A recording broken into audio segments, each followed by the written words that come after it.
Hey guys, it's Kevin again. This is going to be for the Strain Season 1, Episode 3, Gone Smooth. And this episode was fantastic. I love this episode. It was really creepy. But the one thing I will say about this episode, please stop playing that loud, high-pitched noise. It hurts my ears and I don't like it. But other than that, I really like this episode. I thought this was a fantastic episode. Everything about this episode was fantastic, in my opinion. I really love the direction they're going in with the show. And unlike last week's episode, which is more of a story episode, this got back to the scares, and I really liked about this episode. So let's just get to it. Basically, we see a bald, dissected Eichhorst. He goes to his bedroom, and he carefully attaches facial prosthetics, dentures, contact lenses, and a toupee to give himself a human appearance. And once he's done, he inspects himself in the mirror, but figures that there will soon be no need for the charade. As we know, he's not a human. He is out to, he's the master. So something bad's gonna happen with him, definitely. So then we see Eph, Nora, and Jim, Nora, and Jim catch up to Everett at Canary Team headquarters and ask him where the 206 corpses are, since they know they disappeared from the warehouse. Now, Everett claims that he doesn't know, but figures that the military is involved and took them because they don't want the bodies autopsied, which I can understand that, because these bodies, their eyes are strained and things like that, and if, maybe if someone, looks at them or something, maybe they'll be infected too. I don't know if it's like a contagious virus or whatever. I don't really know. But Everett figures out that it doesn't matter as long as it's their faulty diagnosis. He reminds Eph that he's no longer on the case and tells Jim to make sure that the press get nothing from them. Now, as Everett leaves, Eph points out that the military left the 4 survivors alone and wonders why they would do that. So once he's alone, Jim wonders what he's done and calls a man named Greg Nelson. However, he only gets Greg's answering machine, so that's really weird. Then we see in Flatbush, Manhattan, Ansel wakes up and takes some ibuprofen for his headache. He looks in the mirror and discovers his eyes are bloodshot and his teeth have grown sharp. And as he examines himself, Ansel hears a voice in his head saying his name, which is really creepy. So reporters are gathering outside of his house, and Ansel goes downstairs, and his wife, Anne-Marie, says that she had to take the phone off the hook because the reporter is constantly calling them, and Ansel assures her that she's not going back to the hospital. Anne-Marie isn't reassured and wonders why the news keeps making them watch footage of the empty plane. And she complains about how Ansel's often away, and he winces in pain, and Anne-Marie says that he came back hurt, and her husband complains about hearing a thumping noise, that loud, high-pitched noise that they keep playing, that hurts my ears every time they play it. So Anne-Marie tells him to go back to bed, insisting that he has to get better. And basically, she does not realize that he is infected and something bad's going to happen to her, definitely. I feel that she is going to die because his eyes are bloodshot. He's obviously one of the members, he's one of the strain. Something bad is going to definitely happen to her. I don't know what's going to happen, but something's going to happen, definitely. So on Long Island, Vasily arrives at Pest Control Services, and the secretary, Loretta, hands him his assignments for the day, and she's watching a newscast where Flaxton is giving a press conference denying the charges of malfeasance and wonders if he should be arrested. Now, Vasily wonders why they're getting so many rat calls, and his boss, Mike Rivers, says that the mayor called to make sure they were dealt with because the daughter of one of his contributors was bitten by a rat in their duplex. So Mike tells Vasily to deal with it first. And at St. Sebastian's, Eph and Nora check on Redfern, who is suffering from mental disorientation and sensitivity to light, and Eph figures out that there's a central nervous infection caused by a bloodworm. Obviously, we know that it has to do with some sort of worm, and asks Lester and his team to do what they can, and Redfern asks Eph if he's going to die, and Eph promises him that they're going to make sure, he doesn't. And outside, Nora warns Eph that he couldn't make that promise again, but Eph insists that the captain needs some hope.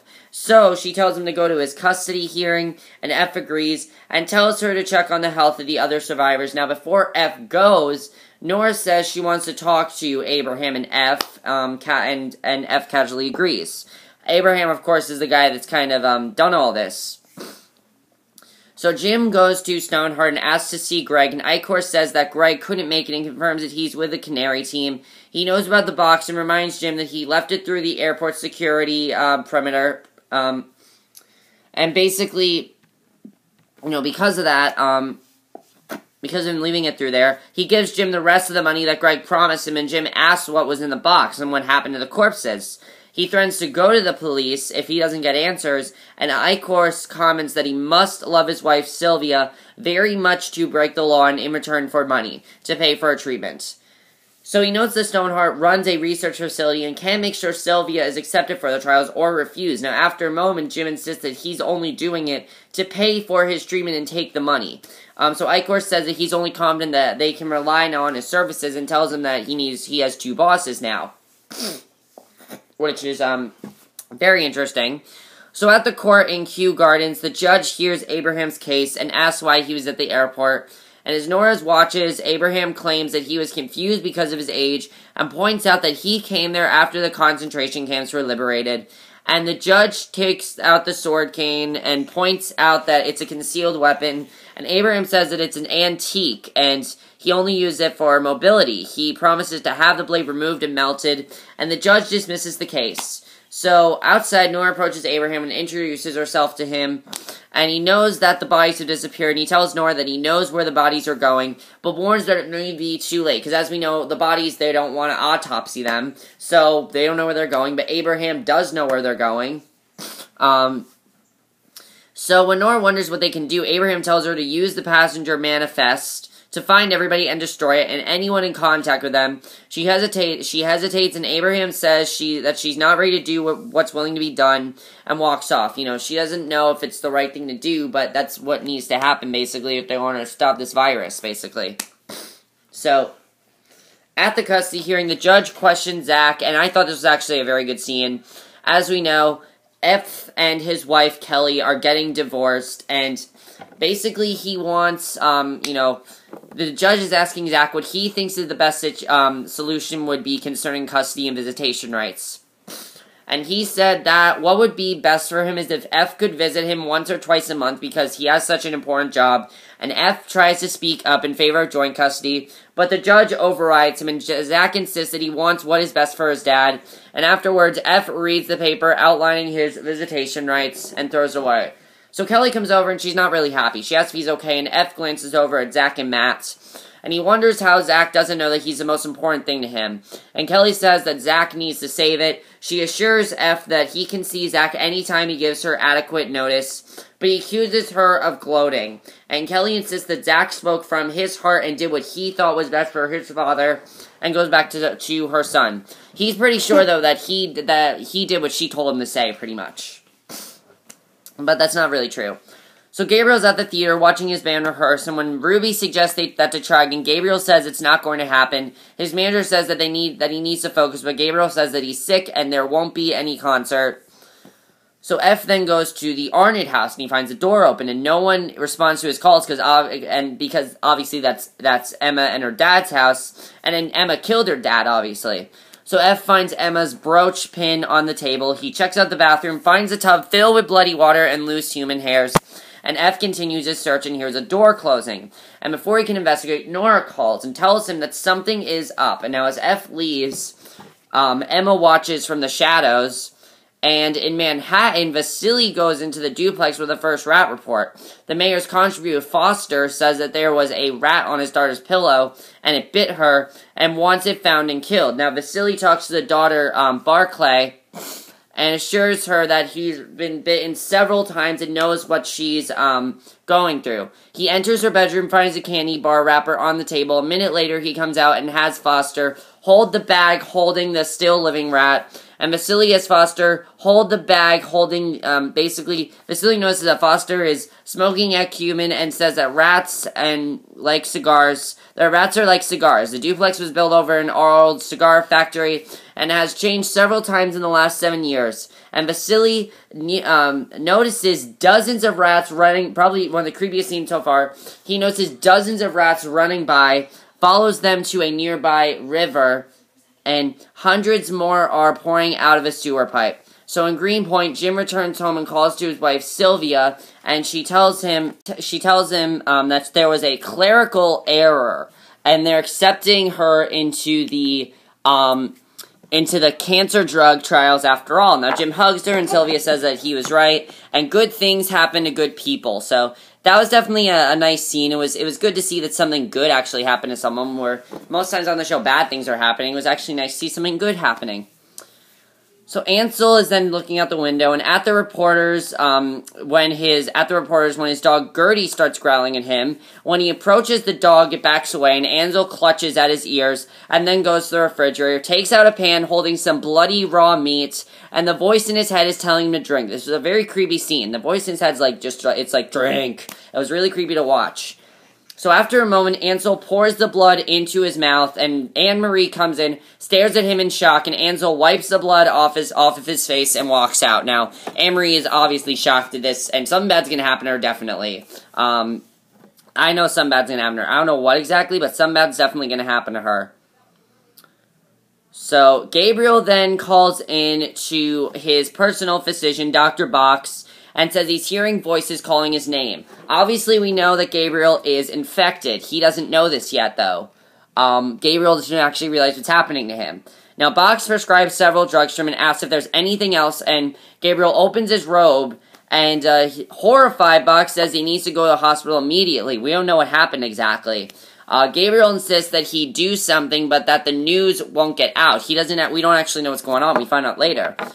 Abraham then returns to his pawn shop, and a girl, Jax, not Jax from Sons of Anarchy, that's a completely different show, a girl, Jax, comes in. She has a hacked copy of the passenger manifest, and he pays her with a new video game system, and Jax wonders why he has the list, and Abraham says he's going to pay the families a visit and pay his respects. I'm pretty sure what Abraham's going to do is he's going to make this list, of the people that are infected or are having some sort of problems, and he's going to find a way to help them get out of this. So, at St. Sebastian's, F checks Lester's test and says that the progression speed is medically impossible. Now, as they prepare him for surgery, Redfern hears a voice in his head and says that he is here.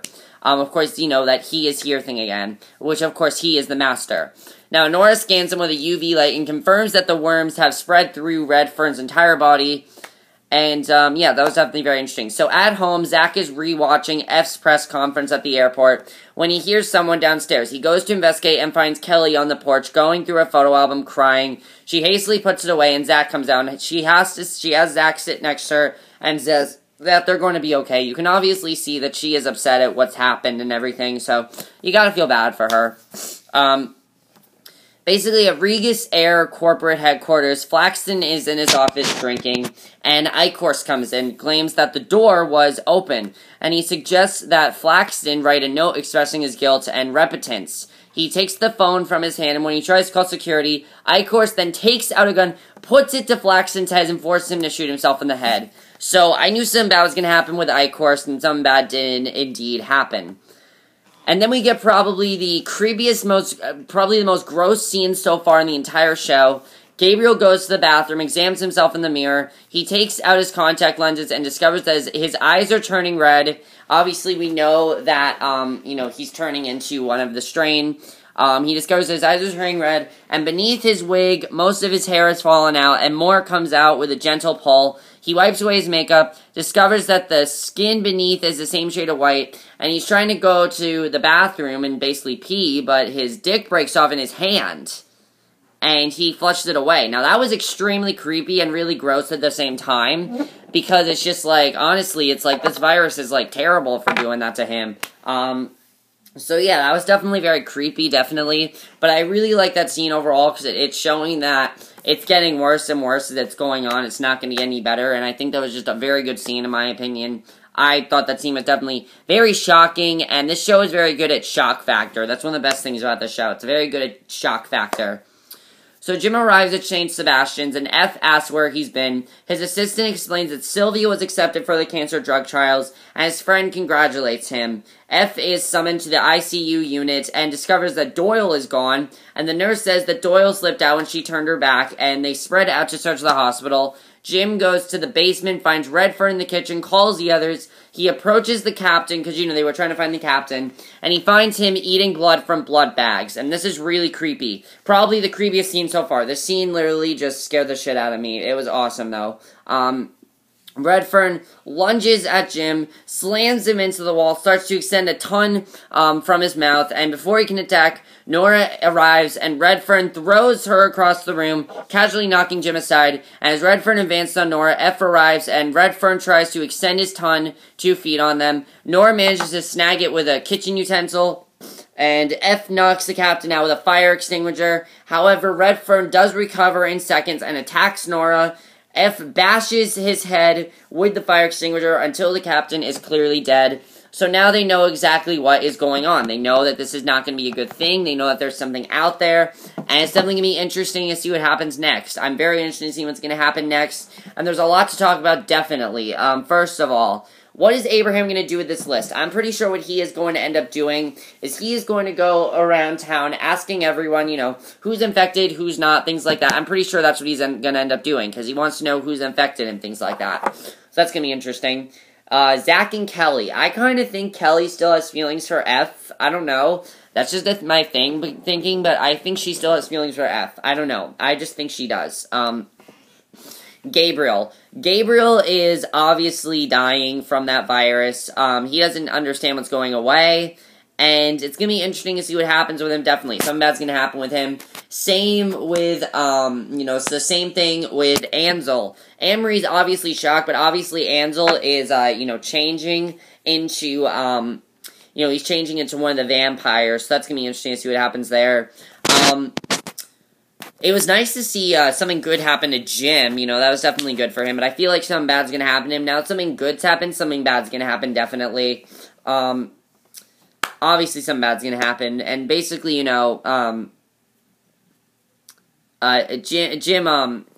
was saved, though. So Jim's okay. But it's going to be interesting to see definitely what happens with Jim now. Because now Jim, Nora, and Eph know what's going on. They know what's going on now. And it's going to be interesting to see what's going to happen next. I'm definitely interested in seeing what's going to happen. But overall, I really enjoyed this episode. That was a very good episode. Really good third episode, in my opinion. Also, Eichhorst, he is a force to be reckoned with, definitely. But that's it for my review. Hope you guys enjoyed it. And I will see you guys in my next video, which will be my review for The Leftovers. So I'll see you guys for that. Okay, bye.